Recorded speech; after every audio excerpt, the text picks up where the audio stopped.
I've always struggled with mixing the bass guitar into a mix. Number one, because I don't have the best mix acoustics in my studio, and therefore it's often very difficult for me to really hear what I'm after. And the problem with this is that the bass normally, or in most cases, sits on the top three most important elements of the mix. I'm sure you're in the same boat with bad acoustics or maybe not such a great room. However, this doesn't mean that we cannot get a great bass tone. I'll start processing the bass and then I'll tell you how I overcome some of these challenges. I have two bass tracks, and let me just let you hear a little bit of what the mix sounds like right now. Scary day for me. The beginning. Okay, just really quickly, this is part of mix series number 7, mixing a rock ballad. Make sure you go back and look at the rest of the videos. Let's solo the bass track so you can hear what I'm working with.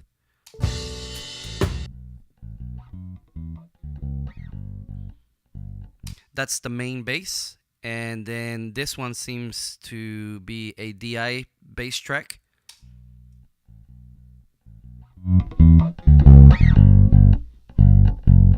I'm gonna mute the DI track for now, and I'm gonna work solely with the main bass track. For this bass track, I'm using two plugins, which I'll show you now, and I'll start with the Waves NLS, which is a plugin that emulates different consoles. I really don't care what consoles it emulates. I only care about the tone that it gives me. I've never used this console, so I'll probably never know the difference until I try these consoles, and at that point it won't really matter to me or my mix right now. But what I did in this case of the bass, I'm gonna solo it just to show you. Let me show you what I did. Let me turn it on, and this is what it sounds like now.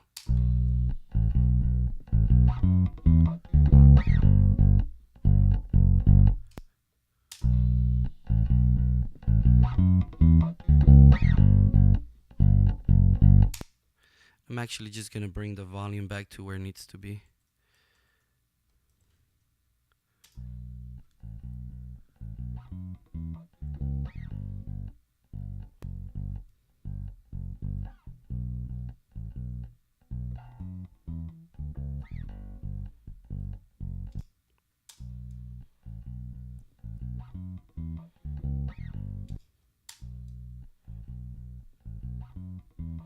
If you look at the level, I'm not adding much gain. And let me just walk you through what I did with this plugin. Basically, I took the drive and I pushed it all the way to 12, and then I lowered the output just to get rid of the extra gain. So the meter here is not really affecting me.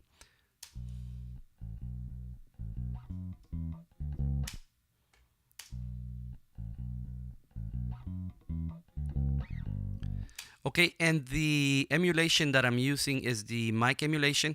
And basically what this is doing is making the bass fatter, a bit more round. And if you listen to the low end, you'll be able to pick up on what I'm talking about. Let me leave it on, and then I'm going to bypass it so you see if you can tell the difference.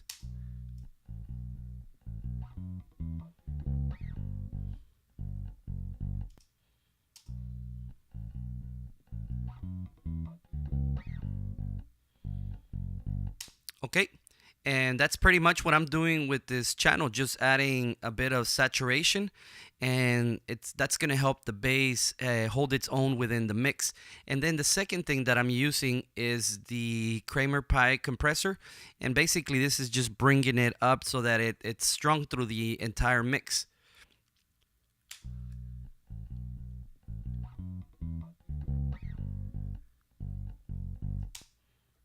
Turned on.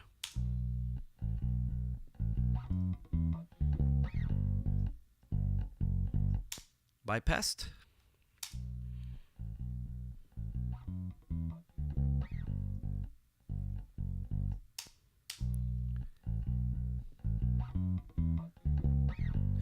And this is adding a couple of dBs of gain, so let's bring it down to, let's go with 4.9.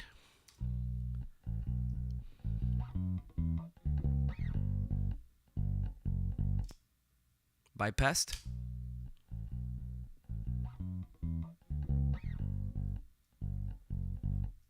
Okay.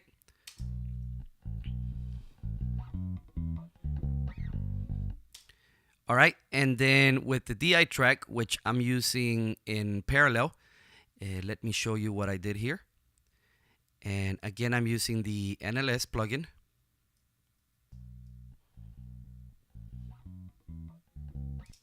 Let me just bring this up so you can hear it better.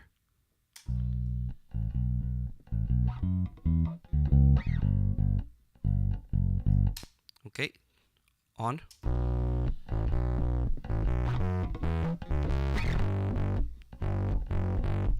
Okay, so you can hear that it's fully saturated. Basically, I took the drive and pushed it all the way up, and let me just lower it so you can hear the difference.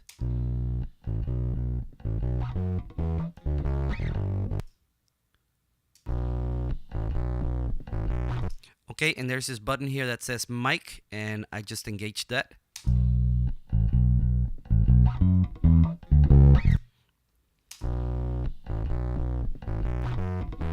And not only does this saturate the track, but it also compresses it and it brings the output gain down. It can be good and it can be bad. You just have to play with it depending on what tone you're after. Okay, and the second plugin here is also the Kramer Pi. Let me turn it on.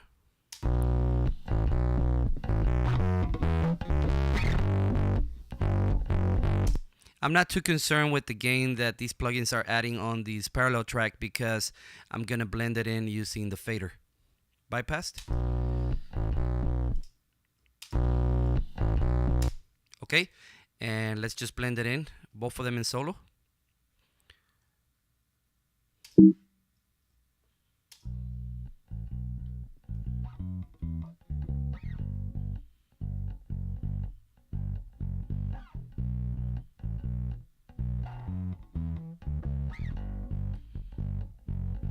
Okay, notice that I'm not using any EQ just now. I'm going based.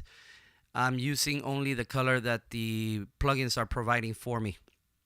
All right, now let's hear it in the mix with the plugins on, and then we're going to hear it with the plugins bypassed.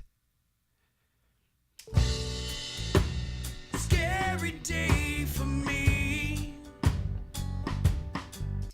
Okay, let's bypass the bass plugins.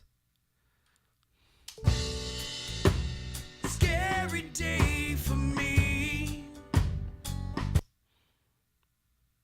On. Scary day for me. Now I'm gonna play it and I'm gonna bypass the plugins while it's playing. Scary day for me.